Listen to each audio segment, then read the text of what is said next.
Hello everyone, I'm Surya from Sprout Knowledge Solutions in Coimbatore. Today நம்ம என்ன பார்க்க போறோம் அப்படின்னா ஜாவா ப்ரோக்ராமோட இன்ட்ரடக்ஷன் பார்ட் நம்ம பார்க்க போறோம். ஓகே, ஸோ ஃபர்ஸ்ட் நம்ம ஜாவா ப்ரோக்ராம் அப்படிங்கிறத பார்க்கறதுக்கு முன்னாடி ப்ரோக்ராமிங் லாங்குவேஜஸ்னா என்ன, ப்ரோக்ராமிங் லாங்குவேஜ் எதுக்கு யூஸ் ஆகுது அப்படிங்கிறத நம்ம ஃபர்ஸ்ட் தெரிஞ்சுப்போம். இது ஒரு குயிக் இன்ட்ரோ மாதிரி. ஓகே, ஸோ ஃபர்ஸ்ட் ப்ரோக்ராமிங் லாங்குவேஜ்னா என்ன அப்படின்னா நம்ம எப்படி ஹியூமன் டு ஹியூமன் இன்டராக்ட் பண்ணிக்கிறதுக்கு, ஹியூமன் டு ஹியூமன் ஒரு டேட்டா ட்ரான்ஸ்ஃபர் லைக் நம்ம பேசிக்கிறதுக்கு, நம்ம ஒரு நியூஸை கன்வே பண்ணிக்கிறதுக்கு நம்ம எப்படி பேசிக்கிறோம். எப்படின்னா நம்ம ஒரு லாங்குவேஜ் யூஸ் பண்ணுறோமோ, லைக் தமிழ் யூஸ் பண்ணுறோம், இங்கிலீஷ் யூஸ் பண்ணுறோம், ஹிந்தி, மலையாளம், கன்னடம், இந்த மாதிரி நிறைய லாங்குவேஜஸ் நம்ம என்ன பண்ணிக்கிறோம் அப்படின்னா ஹியூமன்ஸ்குள்ள யூஸ் பண்ணிக்கணும்.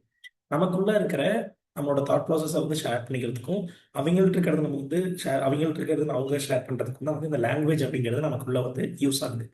சேம் இதே மாதிரி ஹியூமனுக்குள்ள எப்படி இந்த மாதிரி லாங்குவேஜஸ் யூஸ் ஆகுதோ, அதே மாதிரி ஒரு ஹியூமன் கம்ப்யூட்டர் கூட கம்யூனிகேட் பண்ணிக்கிறதுக்கு, ஒரு டேட்டாவை பாஸ் பண்ணுறதுக்கு, அதே டேட்டாவை கம்ப்யூட்டர் ரீட் பண்ணுறதுக்கும், கம்ப்யூட்டர் நமக்கு திரும்ப ஒரு டேட்டாவை கொடுக்கறதுக்கும் யூஸ் ஆகிறது தான் இந்த ப்ரோக்ராமிங் லாங்குவேஜ்.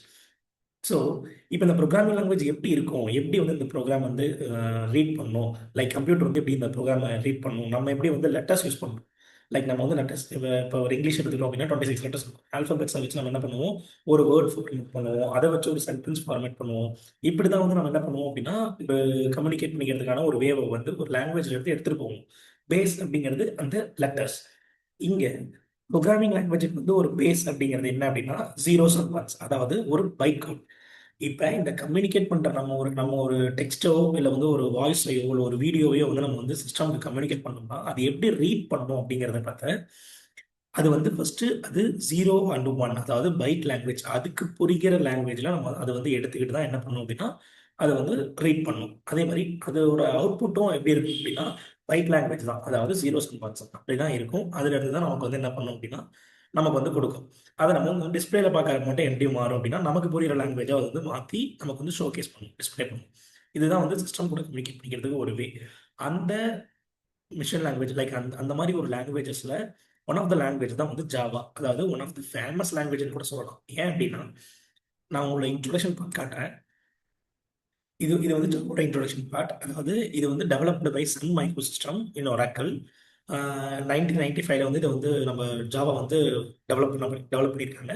இது ஒரு ஹை லெவல் லாங்குவேஜ். அப்புறம் அதே மாதிரி இது ஆப்ஜெக்ட் ஓரியன்ட். ஆப்ஜெக்ட் ஓரியன்ட்னா என்ன அப்படின்னா நம்மளோட ரியல் வேர்ல்டு என்டிட்டி, அதாவது ரியல் வேர்ல்டில் இருக்கிற ஒரு திங்ஸோட கனெக்ட் பண்ணி அதுக்கு தகுந்த மாதிரி ஒரு எக்ஸாம்பிளோட நம்ம என்ன பண்ணிக்கலாம் அப்படின்னா நம்மளோட கோடையும் நம்மளோட தாட் ப்ராசஸையும் நம்ம கம்பேர் பண்ணிக்கலாம். அதுதான் ஒரு ஆப்ஜெக்ட் ஓரியன்ட். அதே மாதிரி இது ஒரு ரோபஸ்ட் அண்ட் செக்யூர் போர்ட்டபிள்.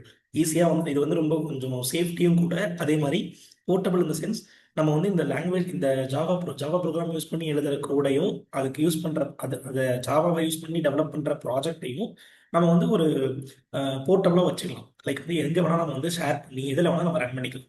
நீங்கள் அடுத்த பாயிண்ட் பார்த்தீங்கன்னா உங்களுக்கு தெரியும், it's most famous philosophy is right once run anywhere. இந்த ஃபிலாசபி பேஸ் பண்ணி இது எதுக்கு மீன் பண்ணியிருக்கோம் அப்படின்னா ஜாவா ஒரு platform independent language. So platform independent language அப்படிங்கிறதுக்கு அர்த்தம் என்ன அப்படின்னா இப்போ நம்ம நிறைய ஓஎஸ் இருக்கு. நம்ம இப்போ நிறைய ஓஎஸ் யூஸ் பண்ணிருக்கோம். லைக் நம்ம விண்டோஸ் யூஸ் பண்ணுவோம். Most of the users Windows தான் யூஸ் பண்ணுறாங்க. ஆனால் நம்ம என்ன பண்ணுவோம், விண்டோஸ் யூஸ் பண்ணுறோம், மேக் யூஸ் பண்ணுறோம், லினக்ஸ் யூஸ் பண்ணுறோம். இந்த மாதிரி மல்டிபிள் பிளாட்ஃபார்ம் நம்ம யூஸ் பண்ணிருக்கோம். நம்ம சிஸ்டம் நமக்கு என்ன தேவையோ அதுக்கு தேவையான மாதிரி. இப்போ நான் என்னோட ப்ரோக்ராம் விண்டோவில் எழுதுறேன்.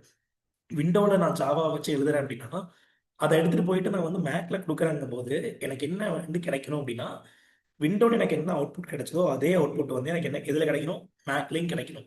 ஸோ அந்த மாதிரி எனக்கு ஜாவா லாங்குவேஜ் யூஸ் பண்ணி நான் ப்ரோக்ராம் எழுதுறப்ப என்னோட ப்ராஜெக்ட் ரிசல்ட் விண்டோலையும் சரி, மேக்லையும் சரி, லினக்ஸ்லையும் சரி, இந்த மாதிரி எந்த பிளாட்ஃபார்ம்ல நான் ரன் பண்ணாலும் எனக்கு ஃபர்ஸ்ட் கிடைச்ச அவுட்புட் சேம் அவுட்புட் எனக்கு எங்கேயுமே எல்லா இடத்துலையுமே எக்ஸ்பெக்ட் பண்ண அவுட்புட் அப்படியே கிடைக்கும். இதுதான் பிளாட்ஃபார்ம் இண்டிபெண்டன்ட். அதாவது நான் தனித்தனியாக ஃபார் எக்ஸாம்பிள் இப்போ விண்டோவுக்கு தனியாக நான் கோட் எழுதணும், மேக்குக்கு தனியாக கோட் எழுதணும்.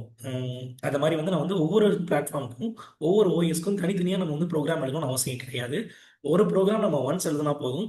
நான் எந்த ப்ரோக்ராம் எந்த பிளாட்ஃபார்ம்ல வேணால் அந்த ப்ரோக்ராமை ரன் பண்ணி சேம் அவுட்புட்டை எத்தனை டைம் வேணால் நம்ம கெட் பண்ணிக்கலாம். அதுதான் இதில் இருக்கிற ஒரு ப்ளஸ் பாயிண்ட். அதுக்கு பேர் தான் பிளாட்ஃபார்ம் இண்டிபெண்டன்ட் லாங்குவேஜ் அப்படின்னு சொல்லுவாங்க. ஸோ இதில் இருக்கிற ஒரு கீ ஃபீச்சர்ஸ் நம்ம பார்த்துடலாம். ஸோ ஃபர்ஸ்ட் நான் சொன்ன மாதிரி ஒரு ஆப்ஜெக்ட் ஓரியன்ட் லாங்குவேஜ். இது ஒரு ஆப்ஜெக்ட் ஓரியன்ட். இதுக்குள்ள என்ன இருக்குன்னா ஆப்ஜெக்ட்ஸ், கிளாஸஸ், அதாவது நம்ம எழுத போகிற ப்ரோக்ராம் எல்லாம் ஒவ்வொரு கிளாஸாக நம்ம என்ன பண்ணிக்கிறோம்னா செப்பரேட் பண்ணி பிரித்து வச்சுப்போம். ஸோ கிளாஸஸ்ன்னு பார்க்குறப்ப அந்த கிளாஸ்க்குள்ளே நமக்கு தேவையான ஒரு ஐடியா இருக்கும். ஃபார் எக்ஸாம்பிள், ஒரு சும்மா சின்னதாக ஒரு எக்ஸாம்பிள் போகணும்னா, ஒரு 2 நம்பரை ஆட் பண்ணுறதுக்கு நான் ஒரு ப்ரோக்ராம் எழுதுறேன் அப்படின்னா, அதுக்கு ஒரு கிளாஸ் வச்சிருப்பேன். அந்த கிளாஸ்க்குள்ள மட்டும்தான் அந்த ப்ரோக்ராம் இருக்கும். அது நீங்க கிளாஸ் நேமை வச்சோ, இல்ல அந்த கிளாஸை ஓப்பன் பண்றது மூலியமாவோ என்ன பண்ணிக்கலாம் அப்படின்னா, ஓகே இந்த ப்ரோக்ராம் தான் அப்படின்னு சொல்லி ஈஸியா வந்து நம்ம வந்து தெரிஞ்சுக்கலாம்.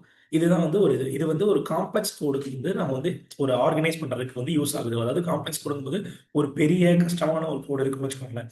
அதை வந்து நம்ம கிளாஸஸா பிரிக்கிறதுனால என்ன ஆகும் அப்படின்னா, நமக்கு வந்து அந்த பெரிய கஷ்டமான ஒரு கோடு வந்து எப்படி தெரியும்? இந்தந்த பார்ட் இதுக்கெல்லாம் யூஸ் பண்றாங்க அப்படின்னு சொல்லி நமக்கு ஒரு எக்ஸாம்பிளா இருக்கும். அதனால ஒரு காம்ப்ளெக்ஸான கோடு வந்து காம்ப்ளெக்ஸான கோடை வந்து ஆர்கனைஸ் பண்றதுக்காக இந்த ஆப்ஜெக்டும் கிளாஸ் வந்து பெரிய ஹெல்ப் பண்ணும். நான் சொன்ன மாதிரி இந்த பிளாட்ஃபார்ம் இண்டிபெண்டன்ட் அப்படின்னு சொன்ன பார்த்தீங்களா, அதுதான் வந்து இந்த செகண்ட் பாயிண்ட். ஸோ பைட் கோடு வந்து என்ன இந்த இந்த பிளாட்ஃபார்ம் இண்டிபெண்டன்ட்க்கு பெருசா ஜாவால யூஸ் பண்றது, அதே மாதிரி ஜாவா வந்து பிளாட்ஃபார்ம் இண்டிபெண்டா மாத்துறதுக்கான ஹெல்ப்ஃபுல்லா இருக்கிறது ஜேவிஎம் அப்படிங்கிறது தான். ஸோ ஜேவிஎம்னா ஒன்றும் இல்லை, ஜாவா விர்ச்சுவல் மிஷின். அதாவது இது என்ன பண்ணும் அப்படின்னா, ஜாவா கோட வந்து கம்பைல் பண்றப்ப பைட் கோடா வந்து கன்வெர்ட் பண்ணும். நான் வீடியோட ஸ்டார்ட்ல சொல்லியிருந்தேன். லைக் என்னன்னா வந்து ப்ரோக்ராம், அதாவது நம்மளோட சிஸ்டம் வந்து நம்ம எந்த லாங்குவேஜ் அண்டர்ஸ்டாண்ட் பண்ணிக்கணும், பைட் லாங்குவேஜ், பைட் கோட். அந்த பைட் கோடா நம்ம கன்வெர்ட் பண்ணி கொடுத்தா மட்டும் தான் சிஸ்டமால படிக்க முடியும்னு சொல்லி நான் உங்களுக்கு வந்து சொல்லியிருந்தேன்.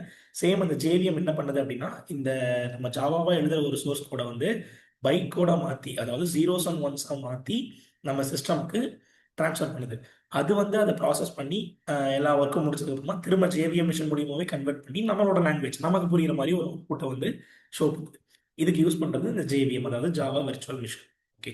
அடுத்தது simple and secure. Simple and செக்யூர்னா என்னன்னா, for example Java elements complex feature like explicit pointers. அதாவது ஜாவால பாயிண்டர்ஸ் அப்படிங்கிற ஒரு எப்படி சொல்றது, பாயிண்டர்ஸ் அப்படிங்கிற ஒரு கான்செப்ட் கிடையாது. பாயிண்டர்ஸ் நீங்க கேள்விப்பட்டிருப்பீங்க, சி++லாம் இருக்கும். ஸோ இது என்னன்னா வந்து ஈஸியா டேட்டாவை ஆக்சஸ் பண்ணிக்கிறதுக்கு யூஸ் ஆகுது அந்த பாயிண்டர்ஸ் அப்படிங்கிறது. ஸோ ஜாவால அந்த பாயிண்டர்ஸ் அப்படிங்கிற கான்செப்டே கிடையாது. அதாவது பாயிண்டர்ஸ் இருந்தால் யாரு வேணா எப்போ வேணா ஒரு டேட்டாவை வந்து ஈஸியா வந்து அட்ரஸ் பண்ணிக்க முடியும். ஆனா இந்த இடத்துல அந்த பாயிண்டர்ஸ் அப்படிங்கிறது கிடையாது, இல்லாதனால நம்மளோட டேட்டாவை செக்யூரா இருக்கும். நம்ம டேட்டாவை ஒரு அன்னோன் யூசர் யாராலையும் வந்து ஆக்சஸ் பண்ணிக்க முடியாது. ஸோ அதனால தான் இது வந்து ஒரு சிம்பிள் அண்ட் செக்யூர். அடுத்து வந்து யூஜ் எக்கோசிஸ்டம். இப்போ நம்ம வந்து ஜாவாவை யூஸ் பண்ணி வந்து இதை மட்டும் தான் பண்ண முடியும், லைக் வெப் மட்டும் தான் பண்ண முடியும், ஆப் மட்டும் தான் பண்ண முடியும் அப்படிலாம் கிடையாது.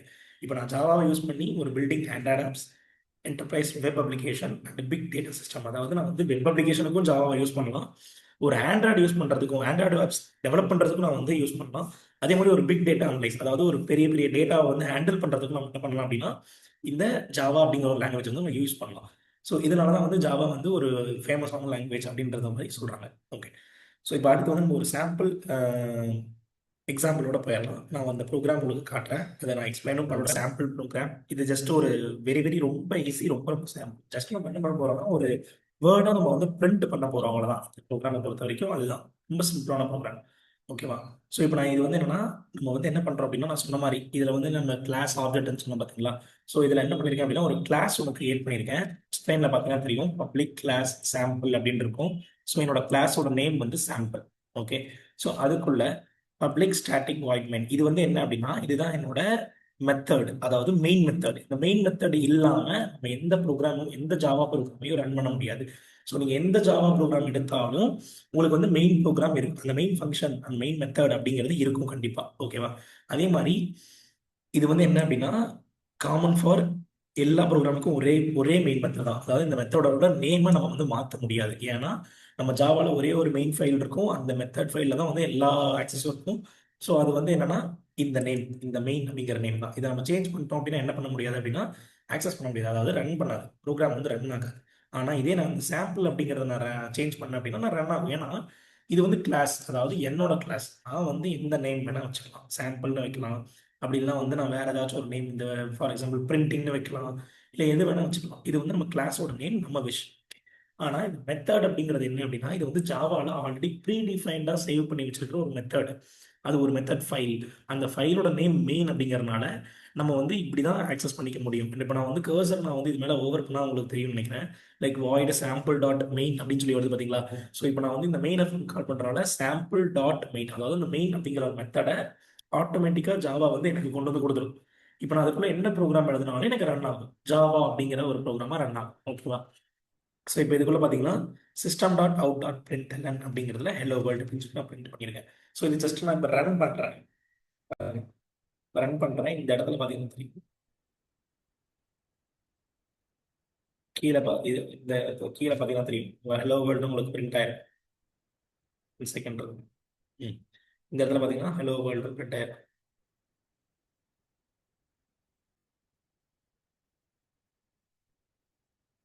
பிரிண்ட் பண்ணுறேன். உங்களுக்கு தெரியும் இந்த இடத்துல வந்து ஹலோ வேர்ல்டு அப்படின்னு சொல்லி எனக்கு என்ன ஆயிருக்குன்னா வந்து பிரிண்ட் ஆயிருக்கு. ஓகேங்களா? ஸோ இது என்னன்னா வந்து இப்போ நான் இந்த ப்ரோக்ராமை நான் வந்து ஆன்லைன் கம்பைலரில் யூஸ் பண்ணிக்கலாம். இது அதே அப்படி இல்லைன்னா வந்து எனக்கு வந்து ஆஃப்லைன் கம்பைலர், இதெல்லாம் வந்து ஆஃப்லைன் கம்பைலர் தான். VS கோட் அப்படிங்கிறதெல்லாம் வந்து ஆஃப்லைன் கம்பைலர். இதெல்லாம் வந்து நம்ம ஈஸியாக வந்து நம்ம என்ன பண்ணிக்கலாம் அப்படின்னா ப்ரோக்ராமை ரன் பண்ணிக்கலாம். இதில் நான் என்னன்னு சொல்கிறேன், நான் இந்த ப்ரோக்ராம் வந்து ஜஸ்ட் ஒரு எக்ஸ்ப்ளனேஷன் மட்டும் கொடுத்துக்கலாம். நான் இந்த சாம்பிள் அப்படிங்கிறது என்னன்னா ஆல்ரெடி சொன்னது தான் கிளாஸோட நேம், அதாவது என்னோட கிளாஸோட நேம். நம்ம என்ன வேணா நேமாக வச்சுக்கலாம். மெயின் அப்படிங்கிறது மெத்தடோட நேம். ஓகேவா? ஸோ இப்போ இந்த உள்ளுக்குள்ள இருக்க system dot out dot print எல்லாம் அப்படிங்கிறது என்ன அப்படின்னா இது வந்து ஒரு ஜாவால இருக்கிற ஒரு பிரிண்ட் பண்றதுக்காக யூஸ் பண்ற ஒரு ஸ்டேட்மெண்ட். ஓகேங்களா? அதாவது சிஸ்டம் அப்படிங்கிறது என்ன அப்படின்னா என்னோட கிளாஸ். இந்த நம்ம ஆல்ரெடி சொன்ன மாதிரி ஜாவால வந்து நிறைய ப்ரீடிஃபைன் கிளாஸஸ்லாம் இருக்கு. அதை வந்து நம்ம எடுத்து எடுத்து யூஸ் பண்ணிக்கலாம். இப்போ எப்படி நம்ம ஹெலோ வேர்ல்டுன்னு சொல்லி பிரிண்ட் பண்றதுக்கு ஒரு ப்ரோக்ராம் எழுதணும், அவங்க வந்து இந்த பிரிண்ட் பண்றதுக்கு ஒரு ப்ரோக்ராம் வந்து எழுதி ஆல்ரெடி ப்ரீடிஃபைனா வந்து சேவ் பண்ணி வச்சிருக்காங்க. அதை நம்ம என்ன பண்ணிக்கணும், ஜஸ்ட் ஒரு கால் மட்டும் பண்ணா போதும், அதுவே வந்து யூஸ் பண்ணிடும். அவ்வளவுதான். ஓகேவா? ஸோ இந்த இடத்துல என்ன பண்ணிருக்காங்கன்னா சிஸ்டம் அப்படிங்கிற கிளாஸை வந்து கூப்பிட்டுருக்காங்க. அதுக்குள்ள ஆப்ஜெக்ட் அப்படிங்கிற ஒரு ஐ மீன் அவுட் அப்படிங்கிற ஒரு ஆப்ஜெக்ட் இருக்கு.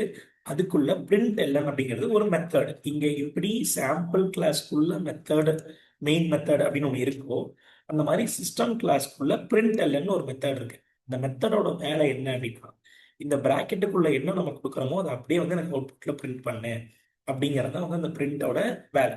ஓகேங்களா? ஸோ இப்போ நான் என்ன பண்ணியிருக்கேன், எப்பயுமே நம்ம பிரிண்ட் பண்ணும்போது கஸ்டமைஸ் பண்றதை பிரிண்ட் பண்ணும்போது டபுள் கோட்ஸ் போடணும். ஓகேங்களா? இந்த இடத்துல நான் டபுள் கோட்ஸ் போட்டிருக்கேன். டபுள் கோட்ஸ்க்குள்ள ஹலோ வேர்ல்டு அப்படின்னு சொல்லி நான் கொடுத்துருக்கேன். ஸோ நான் டபுள் கோட் கொடுத்துருக்கனால என்ன ஆகும்னா இது வந்து ஒரு வேர்டா எடுத்துக்கிட்டு கஸ்டமைஸ் வேர்டா எடுத்துக்கிட்டு அதுக்குள்ள என்ன இருக்கோ அதை அப்படியே பிரிண்ட் பண்ணிடும். ஓகேங்களா?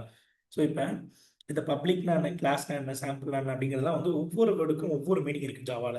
இந்த ஒவ்வொரு வேர்ட்லையும் இருக்க ஒவ்வொரு மீனிங் தெரிஞ்சுக்கிட்டாதான் நம்ம வந்து கம்ப்ளீட்டா வந்து இப்படிதான் வந்து ஒரு ப்ரோக்ராம் ஆக்சுவலா ரன் ஆகுது அப்படிங்கிறத நம்ம என்ன பண்ண முடியும் அப்படின்னா பார்த்துக்க முடியும்.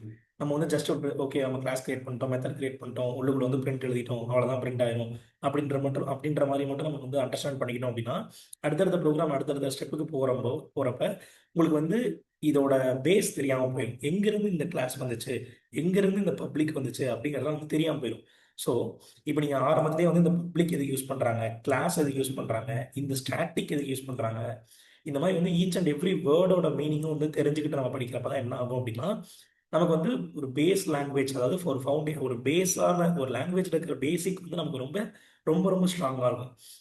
அப்படி நமக்கு பேசிக் ஸ்ட்ராங் இருக்கிறப்ப அட்வான்ஸ் லெவலுக்கு போகிறப்ப நமக்கு எந்த ஒரு தடுமாற்றமும் வராமல் ஈஸியாக வந்து நம்ம என்ன பண்ணிக்கலாம் அப்படின்னா படிச்சுக்கலாம். ஓகேங்களா? ஸோ அதனால எங்களோட வெப்சைட்ல நம்ம இங்கே கொடுத்துருக்கோம். உங்களுக்கு வேணா நீங்கள் இதில் இருந்து எக்ஸ்ப்ளோர் பண்ணி பார்த்துக்கலாம். என் கம்பெனியில் இருக்கிற ப்ராஜெக்ட்ஸ் அப்புறம் கோர்ஸ் டீட்டெயில்ஸ் எல்லாமே வந்து இதில் இருக்கும். நீங்கள் வந்து இதில் எக்ஸ்ப்ளோர் பண்ணிட்டு உங்களுக்கு வேணுங்கிறது வந்து எங்களுக்கு காண்டாக்ட் பண்ணிக்கலாம். ஸோ நெக்ஸ்ட் வந்து என்னன்னா இந்த வீடியோட எண்டுக்கு வந்துட்டோம். இதில் வந்து நீங்கள் உங்களுக்கு ஆல்ரெடி வந்து இன்ட்ரொடக்ஷன் பார்க்கலாம், என்ன என் ஜாவாவோட இன்ட்ரொடக்ஷன், நம்ம வந்து என்ன பண்ணுறோம், லைக் வந்து என்ன எதுக்காக ஜாவா யூஸ் பண்ணுறோம், ப்ரோக்ராமிங் லாங்குவேஜஸ்னா என்ன, ஒரு சாம்பிள் ப்ரோக்ராமோட நீங்கள் இப்போ நீங்கள் வந்து பார்த்துருப்பீங்க. ஐ ஹோப் நீங்கள் வந்து கொஞ்சம் எல்லாமே வந்து அண்டர்ஸ்டாண்ட் பண்ணியிருப்பீங்கன்னு கொஞ்சம் நம்புறேன். இன்னும் கொஞ்சம் நம்ம வந்து டீட்டெயில்ஸாக படிக்கிறப்ப நம்ம என்ன பண்ணலாம்னா அப்கமிங் ஃபீச்சர்ஸ் வந்து நம்ம வந்து அடுத்தடுத்த கிளாஸஸ் இதெல்லாம் வந்து பார்ப்போம். Okay, thank you.